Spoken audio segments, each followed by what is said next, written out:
notre combat, notre lutte n'est pas contre la chair et le sang, mais c'est contre les esprits méchants dans le lieu céleste. Amen. Donc nous ne sommes pas là pour s'attaquer à un individu comme ça. Non. Non, nous ne sommes pas là pour ça. Nous combattons l'esprit qui fait parler ces gens-là. Parce que quand un prédicateur prêche mal la parole, ce n'est pas lui. Derrière son message, il y a un esprit qui lui fait parler. C'est pour cela, Paul a compris ces jours-là. Il y avait une femme, les apôtres passaient. Mais il y avait une femme qui répétait les mêmes discours, disant ceci, que ces gens que vous voyez là, ce sont des hommes de Dieu. Mais elle répétait les mêmes discours, mon frère. Paul a compris que ça, ce n'est pas un esprit de Dieu. Donc Paul a compris que ce n'est pas la femme qui parlait. Mais derrière la femme, il y a un esprit qui parlait. C'est ça notre évangile, c'est ça notre mission, frère, à la télé ici. Donc nous ne combattons pas contre les hommes, mais contre les esprits qui parlent derrière ces hommes-là, frère. Voilà. Maintenant, cette émission, c'est ce que nous appelons le blé. Nous présentons, frère, le blé. Parce que Matthieu chapitre 13, verset 24, l'Écriture dit ceci. Un homme s'aimant. Il sème une bonne sémence. La bonne sémence a été appelée le blé, frère. Mais l'Écriture dit que pendant que les gens dormaient, l'ennemi vint, il sema une sémence qui s'appelait l'ivraie. Donc nous comprenons par là, frère. Pour comprendre, pour voir l'ivraie, il faut d'abord voir le blé. Voilà. Donc, quand nous passons ici à la télé, c'est pour présenter les blés. Le blé, c'est ça la vraie parole. C'est ça l'évangile éternel. C'est ça la bonne parole. Maintenant, la personne qui reçoit la vraie connaissance, il va voir aussi une fausse connaissance. Donc, tu ne peux pas comprendre les faux s'il n'y a pas les vrais. Oui. C'est ça que nous présentons à la télé, frère. Donc, nous ne pensons pas à la télé pour s'attaquer aux hommes. Tu iras en enfer. Non, toi, pasteur, voleur. Non, nous ne sommes pas là pour ça. C'est pour enseigner, présenter les blés. Maintenant, la personne qui reçoit la vraie connaissance que nous expliquons le blé, il va comprendre que, il y a aussi les faux. Donc, quand on dit qu'il y a les faux, c'est-à-dire qu'il y a d'abord les vrais. C'est ce que nous disons. S'il n'y a pas un vrai billet, on ne peut pas parler de faux billets. Ouais. Frère, si ici nous mangeons 10 000, ici au Gabon, nous mangeons le billet de 10 000 francs CFA. Maintenant, est-ce qu'au Gabon, il y a un billet de 20 000 francs CFA? Non. Donc, comme le billet de 20 000 francs CFA, ça n'existe pas, il y a aussi, les gens aussi ne peuvent pas fabriquer un faux billet de 20 000. Donc, quand il y a un billet de 10 000 qui est vrai, l'ennemi aussi peut fabriquer un autre billet de 10 000 qui est faux. Donc, nous comprenons que là où il y a le vrai, le faux aussi s'élève. Mais c'est Jésus qui interprète cette parabole. Il dit que le monde là, plutôt le champ, c'est le monde. Jésus n'a pas dit que le champ, c'est l'église. C'est ce que nous disons aux hommes. Dans l'église, il ne peut pas y avoir deux sémences. Jésus a bien précisé que le champ, c'est le monde. Et la bonne sémence, ce sont les fils du royaume. Oui. Donc nous comprenons que quand la parole est prêchée, frère, comment lors de la sémaille, de la sémence, l'Écriture dit que c'est le blé. Or, nous comprenons, frère, le blé produit la farine. Et avec la farine produit quoi, frère? Le pain. Donc le pain, c'est ça la parole. Jésus dit que je suis le pain venu du ciel. Or, lors de la récolte, au lieu de récolter le blé, l'Écriture dit qu'il récolta le fils du royaume. Donc nous comprenons que l'homme est égal à la chose qu'il écoute. Là où tu écoutes mal la parole, tu vivras aussi mal la parole. Voilà, frère. Donc, notre évangile, notre émission, que nous appelons la voix de l'époux, a pour but de présenter les blés. Les blés, c'est ça la vraie parole. C'est ça la vraie connaissance, frère. Maintenant, quand la personne reçoit la vraie connaissance, il sera averti, la personne va comprendre que, à partir de ce vrai, il y a aussi le faux. Oui. Très bien, frère. Donc, c'est ce que nous présentons. Donc, nous avons dit ceci, frère. La fois dernière, nous parlons sur l'évangile éternel. L'évangile éternel. Apocalypse chapitre 14, verset 6. Allons-y vite, frère. Apocalypse 14, verset 6.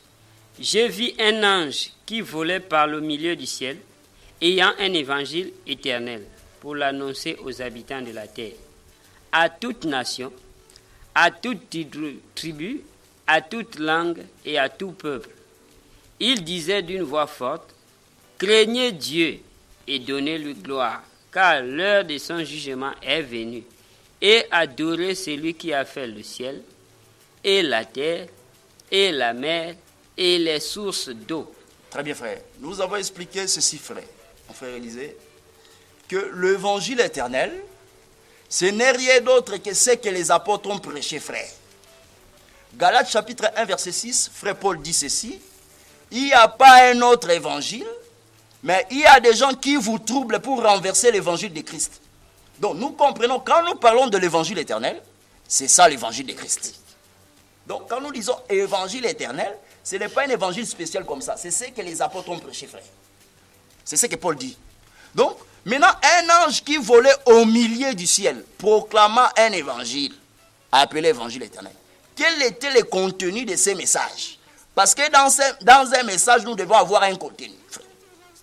L'Écriture dit, l'ange dit, craignez Dieu, donnez-lui gloire et adorez-lui. Donc nous comprenons que dans cet évangile, nous avons la crainte de Dieu, nous avons l'adoration. Et l'homme doit donner gloire à Dieu, frère. Donner gloire à Dieu n'est pas en français, mais c'est manifester la parole de Dieu, frère. C'est ce que nous expliquons. Donner gloire là, c'est pas français. Même si un chanteur dans une assemblée, il chante gloire, gloire. Il ne connaît pas gloire là, ça veut dire quoi? C'est-à-dire qu'il n'a pas l'explication de ce qu'il chante. C'est-à-dire que Dieu n'agrée pas même la chanson. Donc quand on dit donner gloire à Dieu, c'est manifester la parole. Nous comprenons que cet évangile, c'est ce que nous avons expliqué, doit produire la crainte de Dieu. C'est ce que frère Paul dit dans Colossiens chapitre 2, que Jésus-Christ est le mystère là où se trouve la sagesse, frère, et les trésors. Oh, frère Salomon dit que la crainte de Dieu, c'est le commencement de la sagesse. Donc nous comprenons que c'est lui qui a Jésus, c'est Jésus qui produit cette sagesse. Donc, la sagesse aujourd'hui, c'est la prédication que nous présentons. Là où Jésus n'est pas prêché, les gens ne peuvent pas prétendre qu'ils ont la crainte de Dieu. C'est ce que nous avons expliqué. Maintenant, pourquoi l'adoration, frère? C'est ce que nous avons expliqué, frère, et nous expliquons toujours ces choses. Que dans cet évangile, l'homme doit adorer que Dieu, pas un homme. Maintenant, quand tu te retrouves dans un évangile comme ça, où on t'amène à adorer un homme, ça, ce n'est pas un évangile éternel. C'est ce que Jésus a fait à la femme samaritaine. Et Jésus a voulu montrer à la femme samaritaine le lieu d'adoration. Or, le lieu d'adoration aujourd'hui, c'est le corps du Seigneur Jésus. Les gens doivent adorer dans un homme qu'on appelle Jésus. Maintenant, là où tu te retrouves dans une assemblée où on te présente un homme comme ça, c'est lui qui est le sauveur, ça, ce n'est pas un évangile éternel. C'est un évangile qui ne peut pas t'amener à l'éternité. C'est ce que nous disons. Maintenant, Matthieu chapitre 24, verset 14, frère, allons-y.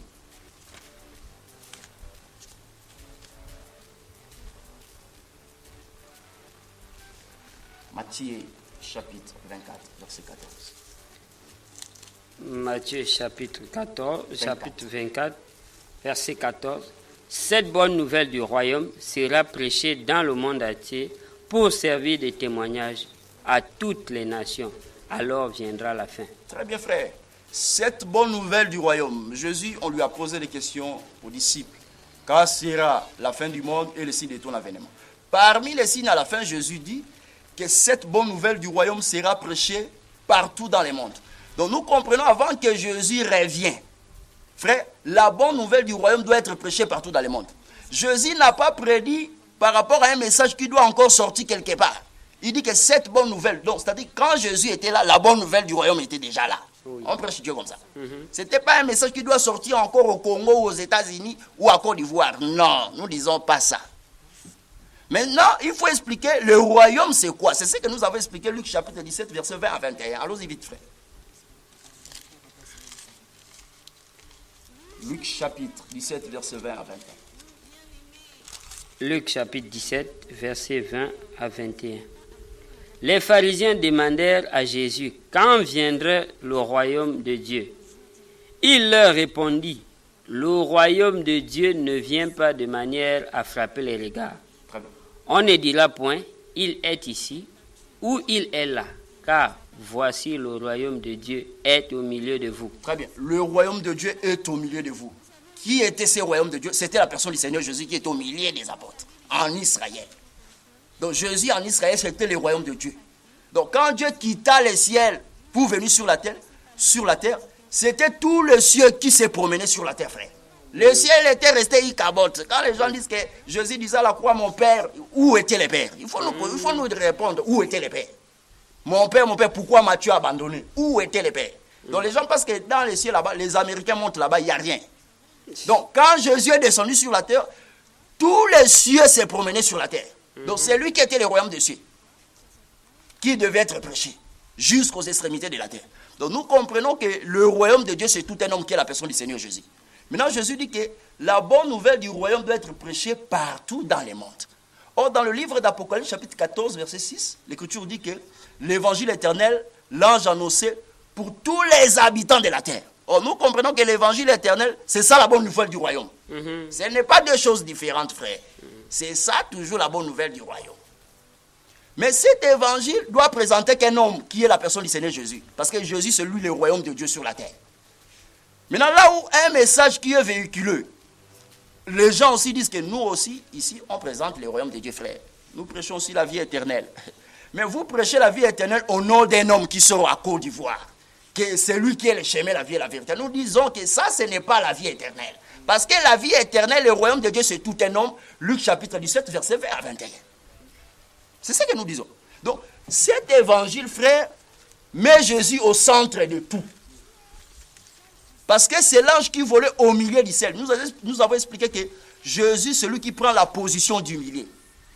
Apocalypse chapitre 1, l'Écriture dit que c'est lui qui marchait au milieu de 7 chandeliers était semblable au Fils de l'homme. Or, le Fils de l'homme, c'est lui Jésus. Les 7 chandeliers ne veut pas dire 7 églises. Il n'y a pas 7 églises. Il n'y a qu'une seule femme de Dieu, il n'y a qu'une église. Mais quand l'église marche vers la perfection, comme le chiffre 7, c'est pour cela qu'on dit 7 chandeliers. 7 églises. C'est la marche de l'église, frère. Donc Jésus est au milieu. Il est le centre, frère. Là où dans une assemblée, Jésus n'est pas au centre des Écritures, au centre de la prédication, ce n'est pas un évangile éternel. C'est ce que nous disons. Et là-bas aussi, les gens ne peuvent pas prétendre qu'ils adorent Dieu. Donc pour adorer Dieu, c'est ce que nous avons expliqué, il faut d'abord voir le lieu d'adoration. Donc nous expliquons que l'évangile du royaume, frère, la bonne nouvelle du royaume, c'est ça l'évangile éternel. Maintenant, notre problème aujourd'hui, nous devons comprendre comment est-ce que les apôtres ont prêché cette bonne nouvelle du royaume. Quand Paul prêchait le royaume de Dieu, il prêchait comment? Parce que c'est ça où se trouvent les problèmes aujourd'hui. Beaucoup de gens aujourd'hui disent que nous aussi nous prêchons le royaume de Dieu. Mais vous prêchez ça comment, frère? Parce qu'il faut voir comment les apôtres ont prêché. Nous aussi nous devons faire pareillement. C'est ce que nous disons, frère. Maintenant, nous sommes allés, frère, pour expliquer ceci, frère. Allons-y. Luc chapitre 24, verset 47. Luc 24, verset 47. Et que la repentance et le pardon des péchés seraient prêchés en son nom à toutes les nations, en commençant par Jérusalem. Très bien, frère. La repentance et le pardon du péché ne sera pas prêché par un homme qui sort au Congo, frère, s'il vous plaît. La repentance et le pardon du péché ne seront pas prêchés par un homme qui sort aux États-Unis, frère, mais par le nom de Jésus, frère. Et l'Écriture précise partout dans les mondes. Voilà l'évangile éternel qui doit être prononcé par tous les habitants de la terre. Mais Jésus précise en commençant par Jérusalem. Pourquoi Jérusalem? Parce que Jérusalem, c'est le point d'origine, frère. C'est le point du départ. C'est pour ça que Jésus dit aux disciples, vous serez mes témoins. En commençant par où? Par Jérusalem, Judée, Samarie, jusqu'aux extrémités de la terre. C'est-à-dire que ce qui a été prêché à Jérusalem, c'est la même chose qui doit être prêché en Judée, en Samarie, jusqu'aux extrémités de la terre. Il n'y a pas 7 messages. Il n'y a qu'un seul message qui doit conduire l'Église jusqu'à l'achèvement qui est la perfection, qui est l'enlèvement. On prêche Dieu comme ça. Il n'y a pas 7 messages. Parce que quand Moïse donnait, frère, de l'eau aux filles de Jéthro, l'Écriture dit ceci, frère. Il n'y avait qu'un seul puits. Mais Moïse puisa, il donna à l'une, il puisa encore, il donna à l'autre, il puisa encore. Il n'y a pas 7 puits, frère. Il n'y a qu'un seul puits, c'est ce que nous appelons l'évangile éternel, l'évangile de la grâce. C'est cet évangile qui doit être prêché jusqu'à la fin du temps. Amen. La fin du temps n'est pas la fin du monde. Jésus dit, je serai avec vous jusqu'à la fin du temps. Ce n'est pas la fin du monde. La fin du temps, c'est la fin de la grâce. Parce qu'après l'enlèvement de l'Église, Dieu n'est plus vers les nations, dans les nations. Non. Donc on dit la fin du temps, ce n'est pas la fin du monde. C'est la fin de la grâce. La fin du temps veut dire tout simplement, c'est quand la porte de Noé, de l'arche de Noé est fermée. C'est ça la grâce parmi les nations prend fin. Ça, c'est pour les judaïstes. Voilà. Donc, nous comprenons ceci. Jésus lui-même, il dit que la repentance et le pardon du péché sera prêché en son nom, frère. Maintenant, là où, frère, on prêche un homme, il n'y a pas la repentance. Parce que la repentance, c'est quoi? C'est ramener les hommes vers Dieu. Hein, frère? La repentance, c'est l'homme doit revenir à son Créateur. C'est comme ça, frère. Donc, la repentance et le pardon du péché sera prêché au nom de Jésus. Donc, là où Jésus n'est pas au centre des Écritures, le pardon du péché n'est pas là, frère. Les gens, ils sont encore sous les péchés. Les gens vivent encore dans les péchés. Même si tu vois quelqu'un te dit que moi, je n'ai pas de problème avec les Maliens. Moi, je paye la dette. Moi, je suis bien, frère. Je n'ai pas de problème parce que l'Écriture dit chercher la paix avec tous et la sanctification sans lesquelles personne ne verra Dieu. La personne ne comprend même pas l'essence de l'Écriture. Chercher la paix avec tous et la sanctification sans lesquelles personne ne verra Dieu. Ça veut dire quoi? Mais tu vois, vous voyez quelqu'un comme ça, il dit, moi frère, je n'ai pas de problème avec les gens. Moi je suis réglo, frère. Si j'ai ta dette, je paye. Je ne veux pas de problème. Mais la personne qui prêche comme ça à la télé, frère, il a un problème avec Paul. Là où Paul dit que la femme ne peut pas prêcher, lui dit que Paul n'a pas bien vu ça. Ça, c'était l'époque ancienne, frère. Les femmes anciennes, elles étaient dans la servitude. Vous voyez quelqu'un comme ça avec un bon français, il pense que prêcher Dieu, c'est en français. Non. Il faut évoluer un peu, frère. Nous sommes à l'heure de la mondialisation, frère. L'Internet est là, frère. Il faut vous connecter. Non, nous ne sommes pas là pour ça, frère. Qu'est-ce que l'Internet a à voir dans les choses de Dieu? Dis-moi, frère. L'émancipation de la femme, qu'est-ce qu'elle a à voir dans les choses de Dieu, frère? Donc, tout cela, frère, nous expliquons que là où Jésus n'est pas au centre des Écritures, le pardon du péché n'est pas là. Parce que Jésus dit que ça sera prêché en mon nom. Pas dans un nom d'un homme qui sort au Congo, aux États-Unis ou à Côte d'Ivoire. Non. Mais au nom de Jésus, frère. Parce que les noms là, c'est ça aussi la vie. Quand nous disons les noms de Jésus, ce n'est pas français. C'est toute une vie, frère. Qui doit être communiquée, frère, aux gens. Parce que Jésus a dit dans Jean 17, je fais connaître ton nom aux hommes que tu m'as donnés. Les noms là, c'était quoi? C'était l'enseignement que Jésus donnait aux disciples. Donc les noms, c'est l'enseignement. C'est toute une vie qui doit être communiquée au peuple. Et là où Jésus n'est pas présenté, il n'est pas au centre des Écritures, frère, les gens ne peuvent pas prétendre qu'ils ont le Saint-Esprit où il y a le pardon du péché. Mais pour que Jésus soit dévoilé, frère, il faut quoi, frère? Voilà ce qui s'est passé. Luc chapitre 24. Luc chapitre 24. Sur le chemin de Maïs, frère. Prends le verset 27. Verset 27. Et commençant par Moïse et par tous les prophètes, il leur expliqua dans toutes les Écritures ce qui le concernait. Continuez, frère, en bas. Lorsqu'ils furent près du village où ils allaient, il parut vouloir aller plus loin. Mais ils le pressèrent en disant, « Reste avec nous car le soir approche. » Touche là où il a pris les pains, frère. Allons-y vite. Pendant qu'ils étaient à table avec eux, il prit le pain et après avoir rendu grâce, il le rompit et leur donna.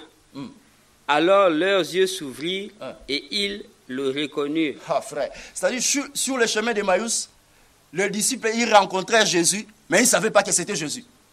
Nous disons que l'évangile éternel présente un homme qui est Jésus. Maintenant, quand nous disons que ça présente Jésus, ce n'est pas en français. Maintenant, il faut expliquer comment aujourd'hui présenter Jésus dans les Écritures. Parce que les Écritures, c'est ça les lieux obscurs, c'est là où Dieu se cache. Frère, les Écritures, c'est là où Dieu se cache. Quand Dieu forma Adam, c'était à la poussière de la terre, frère. Quand Dieu forma Adam comme ça, quand tu regardes Adam dans la terre comme ça, tu ne peux pas voir, tu ne peux pas comprendre le rôle de l'œil ou du bras. Parce que le bras ne peut pas faire le mouvement, frère. L'œil aussi ne peut pas voir, frère. Mais quand Dieu a fini de former Adam, il souffla. Là, tu peux comprendre que le rôle du bras, c'est ça. Le rôle des yeux, c'est voir. Nous disons ceci, frère. La Bible renferme ici, cache un homme, qui est la personne du Seigneur Jésus, qui est le véritable Adam. Maintenant, là où il n'y a pas l'explication, c'est que nous disons souffler, Les gens ne peuvent pas voir un homme qui marche comme ça. Donc aujourd'hui, le ministère a pour rôle de souffler Jésus dans les Écritures pour que les gens, le peuple de Dieu, voient comment Dieu marche, bouge, frère. Parce que quand Dieu a formé Adam au commencement, il ne bougeait pas. Parce que Dieu n'a pas encore soufflé. Mais quand Dieu a soufflé, l'Écriture dit quoi? Adam devint une âme vivante, frère. Donc nous disons que quand l'explication n'est pas là, la vie aussi n'est pas là. Parce que dans la Bible de Genèse Apocalypse, cela cache l'image d'un homme véritable qui est le dernier Adam, qui est la personne du Seigneur Jésus. Maintenant, le ministère a pour rôle de souffler, de nous faire sortir cet homme. Comment cet homme bouge, frère? C'est comme ça qu'on explique Dieu. Maintenant, comment expliquer aujourd'hui Jésus, frère? Parce que Jésus a dit que la repentance et le pardon du péché sera prêché à son nom. C'est à la personne du Seigneur Jésus. Maintenant, les disciples sur le chemin d'Emmaüs, ils rencontraient Jésus, frère. Ils rencontrèrent Jésus, mais ils ne savaient pas que c'était Jésus, frère. Mais l'Écriture dit ceci. Répète ça, frère. Répète la lecture. Pendant qu'ils étaient à table avec eux, Ouais. il prit le pain et après avoir rendu grâce, il le rompit et le leur donna. Voilà. Continuez. Alors leurs yeux s'ouvrirent et ils le reconnurent. Voilà. Pendant qu'ils étaient à table, Jésus prend le pain, il le rompit, frère. Il le coupa. Il prend le pain, il le rompit et donna aux disciples. C'est en ce moment-là que l'Écriture dit que les yeux s'ouvrirent, frère. Donc, ils ont compris que celui-ci est Jésus. Donc, dans une assemblée, là où le ministre de la parole, il prend le pain. Il ne rompt pas le pain, il ne coupe pas le pain, frère. Les gens ne peuvent pas voir Jésus. Amen. C'est ça, frère, c'est ce que nous présentons. Donc, dans une assemblée, là où le ministre de la parole, il prend seulement la lettre que j'explique comme le pain, l'écriture comme le pain, mais il ne veut pas rompre. Rompre, c'est quoi? Ce n'est pas en français. Rompre, c'est décortiquer la parole de Dieu, frère. Et expliquer la parole de Dieu. Là où il n'y a pas l'explication, les gens ne peuvent pas aussi voir la personne du Seigneur Jésus comme ça. Et il n'y a aussi pas le pardon du péché. Voilà. C'est pour cela que nous insistons sur l'explication de la parole. Donc, là où l'explication est donnée, c'est là où les gens voient Jésus. Maintenant, dans une assemblée, là où il n'y a pas l'explication, on va te dire que cet homme, c'est lui qui est le sauveur. Parce qu'ils n'ont pas l'explication, frère. Les gens ne connaissent pas que c'est lui qui a été, c'est celui qui est. Apocalypse chapitre 1, frère. Allons-y vite.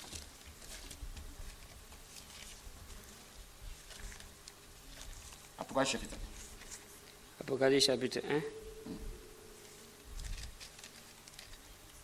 Prends le verset 5. Verset 5. Et de la part de Jésus-Christ, le témoin fidèle, le premier-né des morts. Prends le verset 4. Et le prince Prenons le verset 4. Jean aux 7 églises qui sont en Asie. Que la grâce et la paix vous soient données de la part de celui qui est, qui était J'aime ça, frère. et qui vient. Voilà, frère.